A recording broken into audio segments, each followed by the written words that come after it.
Welcome to Pragati education 24। आप सभी का एक बार फिर से स्वागत है प्रगति एजुकेशन 24 में। जिस विज्ञप्ति का आप कब से इंतज़ार कर रहे थे, दंत टेक्नीशियन और नेत्र सहायक भर्ती, वो विज्ञप्ति आज 13 जून 2023 को अभी जारी कर दिया गया है। इसी के बारे में आज हम इस वीडियो में बात करने वाले हैं। आपकी क्या योग्यता होनी चाहिए और आपके पास क्या सर्टिफिकेशन होने चाहिए, तब आप इस भर्ती के लिए योग्य रहेंगे। क्या एग्ज़ाम होने वाला है, किस प्रकार से आपको इसमें लिया जाएगा, उन सभी के बारे में आज हम इस वीडियो में बात करेंगे। तो चलिए चलते हम बिना समय गवाए हमारी उस विज्ञप्ति की तरफ। उससे पहले अगर आप चैनल पर नए हैं प्रगति एजुकेशन 24 अभी तक आपने सब्सक्राइब नहीं किया है तो चैनल को सब्सक्राइब कर लीजिए और बेल आइकन नोटिफिकेशन ऑन करना ना भूलिएगा ताकि आपको मिलती रहेगी नोटिफिकेशन सबसे पहले। तो चलिए चलते हम उस विज्ञप्ति की तरफ। देखिए, सीफू द्वारा राजस्थान स्वास्थ्य एवं परिवार कल्याण संस्थान सीफू द्वारा ये विज्ञप्ति जारी किया गया है 13 जून 2023। दो विज्ञप्ति जारी किया गया है आज। नेत्र सहायक के 99 पदों पर विज्ञप्ति जारी हुआ है और दूसरा जो विज्ञप्ति जारी हुआ है वो हुआ है आपका दंत टेक्नीशियन के 131 पदों पर विज्ञप्ति जारी हुआ है। दोनों विज्ञप्ति का इसी वीडियो में हम बात करने वाले हैं। केवल क्वालिफिकेशन का थोड़ा सा डिफरेंस है, बाकी सारी जो चीज़ें हैं वो सेम रहने वाली हैं। इसलिए हम किसी एक विज्ञप्ति के बारे में हम बात कर लेते हैं और बाकी चीज़ें क्वालिफिकेशन से रिलेटेड रहेगी, वो हम अलग अलग आपको बता देंगे।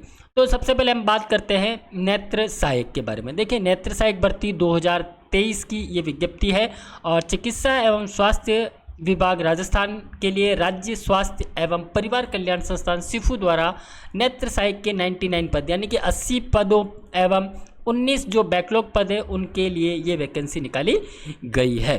तो इस वैकेंसी के बारे में हम बात करें तो नॉन टीएसपी और टीएसपी दोनों क्षेत्र के लिए पद निकाले गए हैं। नॉन टीएसपी में आपको 68 टोटल पद देखने को मिलेंगे, वहीं आपको टीएसपी में 12 पद देखने को मिलेंगे। टीएसपी में हम बात करें तो यूआर यानी कि जनरल कैटेगरी के लिए अनरिजर्व्ड जिसको बोलते हैं, यूआर जनरल अनरिजर्व्ड कैटेगरी में आपको टोटल 12 पद मिलने वाले, जिसमें सामान्य के लिए 5 पद मिलेंगे और सामान्य महिला के लिए 2 पद मिलने वाले टीएसपी के लिए। इसी प्रकार से एसटी कैटेगरी की हम बात करें शेड्यूल्ड ट्राइब की तो 4 पद आपको यहाँ पे मिलने वाले टीएसपी में सामान्य के लिए और 1 मिलने वाला आपको महिला के लिए। हॉरिजेंटल रिजर्वेशन में विशेष योग्यजन के लिए 1 पद यहाँ पे हॉरिजेंटली रिजर्वेशन रखा गया है। उसी प्रकार से नॉन टीएसपी में 68 पदों को अलग अलग आपको कैटेगराइज किया गया है, जिसमें general, SC, ST, OBC, MBC और ईडब्ल्यूएस कैटेगरी को यहाँ पे मेंशन किया गया है। गैर अनुसूचित क्षेत्र में पदों में भूतपूर्व सैनिकों हेतु आरक्षित पद दिए गए, जिसमें अनरिजर्व्ड कैटेगरी में 3 है, एससी के लिए 1, एसटी के लिए 1, ओबीसी के लिए 1 पद आरक्षित किया गया है। अनुसूचित क्षेत्र की हम बात करें यानी कि टीएसपी एरिया की बात करें तो यहाँ पे कोई भी भूतपूर्व सैनिक के लिए कोई भी आरक्षित पद यहाँ पे रिजर्व नहीं किया गया है। 19 बैकलॉग पदों को भी इसमें ऐड किया गया है, तो उसमें अनुसूचित जनजाति एसटी के लिए 11 है, सामान्य और सामान्य महिला के लिए 3 और विधवा के लिए 1 और सामान्य के लिए 3 और सामान्य महिला के लिए अनुसूचित क्षेत्र में 1 पद, यानी कि नॉन टीएसपी के लिए आपको 11, 3 और 1 पद दिया गया है और टीएसपी क्षेत्र के लिए 3 और 1 पद आपको यहाँ पे सामान्य और सामान्य महिला के लिए दिया गया है। ये तो पदों की बात हुई नेत्र सहायक भर्ती के पदों के बारे में। नेक्स्ट आगे हम बात कर लेते हैं विज्ञापित पदों में आरक्षण की। अगर हम बात करें तो केवल राजस्थान राज्य के जो मूल निवासी आवेदक है उन्हीं को ही इसमें आरक्षण का लाभ मिलेगा। राजस्थान राज्य के मूल निवासी नियमानुसार पिता के नाम से जारी किया गया मूल निवास प्रमाण पत्र या फिर विशेष मूल निवास प्रमाण पत्र ही अपलोड करें। पति के नाम से जारी किया गया मूल निवास प्रमाण पत्र या विशेष मूल निवास प्रमाण पत्र मान्य नहीं होगा।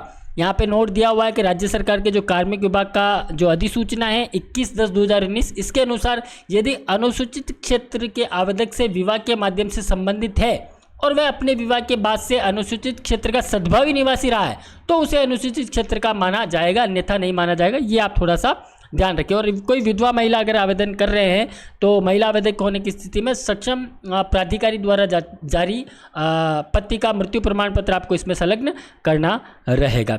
मैं आपको मेन पॉइंट है वो बता देता हूँ। नेत्र सहायक के पद हेतु न्यूनतम योग्यता की अगर हम बात करें तो आपको सीनियर सेकेंडरी 10+2 पास होना आवश्यक है, वो भी फिजिक्स, केमिस्ट्री एंड बायोलॉजी या फिर मैथमेटिक्स, यानी पीसीएम या फिर पीसीबी में आप 12th पास हो, यानी 12वीं में आप साइंस से आप 12th किया हुआ हो, और इसके साथ आपको 2 year diploma in ophthalmic technology from recognised institution by the state government से आपको 2 ईयर का डिप्लोमा आपके पास होना चाहिए, यानी कि 12वीं पास प्लस 2 ईयर का आपके पास डिप्लोमा है, और आपने रजिस्टर्ड करवा रखा है राजस्थान पैरामेडिकल काउंसिल में। इसका अगर आपका रजिस्ट्रेशन है तो ही आप इस विज्ञप्ति के लिए एलिजिबल है, अन्यथा नहीं है। देखिए यहाँ पे लिखा हुआ है शैक्षणिक योग्यता माध्यमिक शिक्षा बोर्ड राजस्थान के अनुसार सक्षम समकक्ष होने चाहिए, और राजस्थान पैरामेडिकल काउंसिल जयपुर द्वारा पंजीयन क्रमांक लिखना अनिवार्य है, यानी कि जब आवेदन करेंगे आप ऑनलाइन तो आपके पास राजस्थान पैरामेडिकल काउंसिल का रजिस्ट्रेशन होना अनिवार्य है, पंजीयन क्रमांक आपको लिखना अनिवार्य होगा, अन्यथा आप फॉर्म फिल नहीं कर पाएंगे। पंजीयन के अभाव में पंजीयन संबंधी अन्य कोई दस्तावेज मान्य नहीं होगा। ऐसा ना हो कि आप लोग कह दें कि हमने ऑनलाइन आवेदन कर रखा है या ऑफलाइन कर रखा है, उसका रिसिप्ट है, तो वो इसमें मान्य नहीं होगा।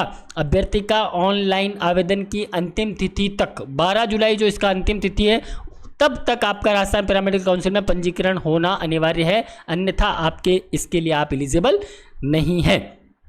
वेतनमान की बात करें तो नेत्र सहायक पद हेतु पे मैट्रिक्स L5, देखिए नेत्र सहायक के लिए भी L5 है, और बाकी विज्ञप्ति जो निकाली गई है उसके लिए भी आप L5 ही है। इसकी योग्यता और इसकी योग्यता के बारे में हम एक बार बात कर लेते हैं। बाकी जो नियम है सबके लिए सेम रहेंगे। देखिए दंत टेक्नीशियन के 131 पदों पर विज्ञप्ति निकाली गई है।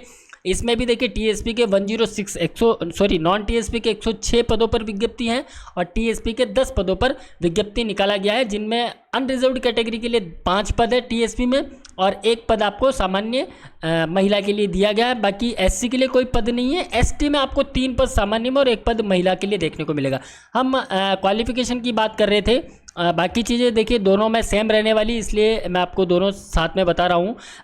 डेंटल टेक्नीशियन जो है दंत टेक्नीशियन जो है उसके लिए सेकेंडरी और it's equivalent with 2 year certificate, यानी आपको 10th पास होना अनिवार्य है और 2 साल का आपके पास सर्टिफिकेट होना चाहिए। सर्टिफिकेट आप डेंटल हाइजीनिस्ट का हो या फिर डेंटल मैकेनिक का हो, कोई भी इन दोनों में से कोर्स हो, और dental council of Indian from institute recognised by government, यानी कि DCI से आपका ये कोर्स अप्रूव्ड होना चाहिए, रजिस्ट्रेशन आपके पास होना चाहिए। साथ में ही राजस्थान पैरामेडिकल काउंसिल में भी आपका इसका पंजीयन होना चाहिए, अन्यथा आप इसके लिए एलिजिबल नहीं है फॉर्म भरने के लिए। यानी कि दंत टेक्नीशियन में आपके 10वीं पास हो और प्लस आपके पास 2 साल का डेंटल हाइजीनिस्ट या डेंटल मैकेनिक का कोर्स हो, और राजस्थान पैरामेडिकल काउंसिल में पंजीयन हो। और अगर पैरामेट्रिक्स की बात करें तो दंत टेक्नीशियन के लिए भी L5 ही इसमें रखा गया है।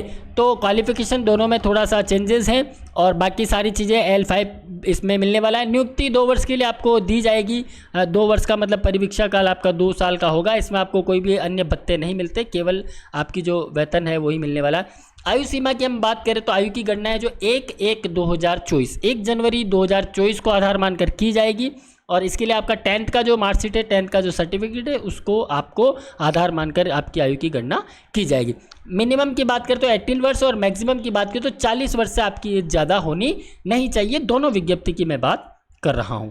अगर सामान्य वर्ग की कोई महिला है तो उसको 5 वर्ष की इसमें छूट मिलने वाली है, और राजस्थान राज्य के अनुसूचित जाति, अनुसूचित जनजाति और पिछड़ा वर्ग या अति पिछड़ा वर्ग और आर्थिक रूप से कमजोर वर्ग की महिला अगर आवेदक है तो उसको 10 वर्ष की इसमें छूट मिलने वाली है। विधवा एवं विच्छिन्न विवाह अगर किसी का हुआ है तो उसकी अधिकतम आयु में कोई सीमा नहीं है, लेकिन 60 साल जो है उससे अधिक 55 वर्ष जो है उससे एग्जिस्ट नहीं की हुई हो। राजस्थान दिव्यांगजन अधिकार में अगर कोई विशेष योग्यजन आवेदक है तो उनके लिए भी आयु सीमा में 5 वर्ष की छूट यहाँ पे दी गई है। और विगत 3 वर्षों से उक्त पदों पर भर्ती हेतु कोई भी विज्ञप्ति जारी नहीं किए जाने के कारण आवेदक दिनांक, यानी कि आपको यहाँ पे बेनिफिट मिलने वाला है 1 जनवरी 2024 को।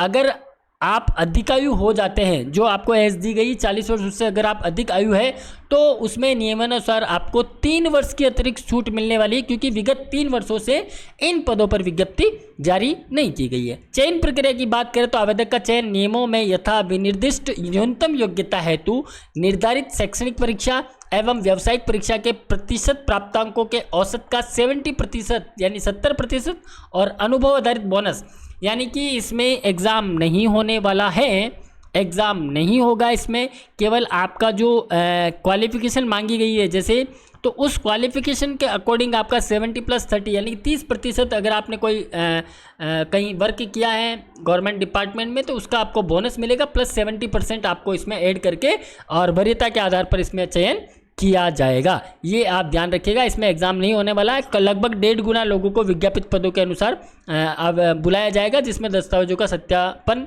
सिफू द्वारा किया जाएगा और ऑनलाइन आवेदन ही होने वाला है। कूट रचित दस्तावेज जो है वो आप प्रस्तुत करने की गलती बिल्कुल भी ना करें, चाहे कोई भी सर्टिफिकेट हो, चाहे आपका मैरिज सर्टिफिकेट हो, चाहे किसी भी प्रकार का कोई भी सर्टिफिकेट हो, कूट रचित अगर दस्तावेज होता है तो आपको बैन कर दिया जाएगा और आपके ऊपर कानूनन कार्रवाई की जा सकती है। तो इसमें थोड़ी सी सावधानी बरतें आप। ऑनलाइन आवेदन की अगर हम बात करें तो दोनों ही विज्ञप्ति के लिए 13 जून यानी कि आज 13 जून 2023 को 4 बजे से 12 जुलाई 2023 तक रात्रि 12 बजे तक इसका आवेदन ऑनलाइन आप कर सकते हैं। और हमारी सलाह है कि आप 12 जुलाई 2023 का इंतज़ार ना करें, उससे पहले ही आवेदन कर दें ताकि आप किसी भी त्रुटि से बच सकें। और अगर आप कोई भी त्रुटि हो जाती है ऑनलाइन आवेदन में तो उसके लिए आपको अतिरिक्त 200 रुपये देकर इसके लिए आप आवेदन में त्रुटि संशोधन कर सकते हैं। ऑनलाइन आवेदन करने के लिए आप www.sifu.rajasthan.com या फिर www.rajswasth.nic.in पर जाकर ऑनलाइन आवेदन कर सकते हैं। अनुभव की हम बात करें तो एक्सपीरियंस के लिए देखिए, अभी राजस्थान में वैकेंसीज निकले हुई नर्सिंग ऑफिसर है ना, ANM के लिए, और जो बोनस के लिए जो आदेश जारी किए गए वही आदेश यहाँ पे भी लागू होने वाले हैं। आवेदन शुल्क की अगर हम बात करें तो सामान्य वर्ग से 500 रुपये, अन्य पिछड़ा वर्ग और अति पिछड़ा वर्ग से आवेदन शुल्क 500 रुपये लिए जाएंगे। राजस्थान के नॉन क्रिमिनल श्रेणी के अन्य पिछड़ा वर्ग हैं या फिर अति पिछड़ा वर्ग या फिर EWS कैटेगरी के कैंडिडेट है तो उनसे 350 रुपये आवेदन शुल्क लिया जाएगा।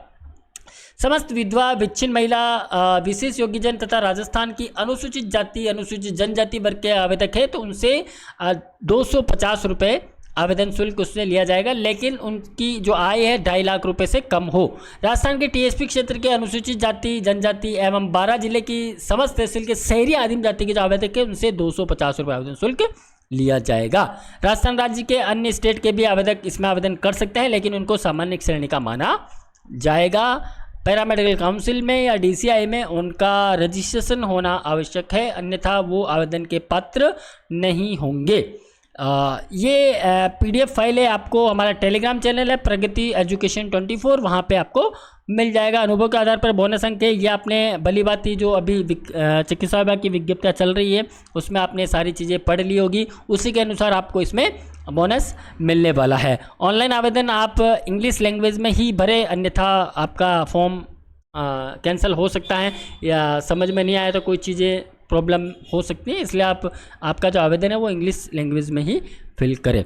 तो ये दोनों विज्ञप्तियाँ अभी सिफू द्वारा जारी कर दी गई है, नेत्र सहायक की और आपके विज्ञप्ति जारी किया गया है दंत टेक्नीशियन के लिए। इन दोनों पदों पर आप अगर आप एलिजिबल है तो आप आवेदन कर सकते हैं। दोनों में केवल एलिजिबिलिटी का अंतर है, बाकी सारी चीज़ें सेम है। तो बने रहिएगा आप हमारे साथ। थैंक यू, धन्यवाद, लव यू ऑल।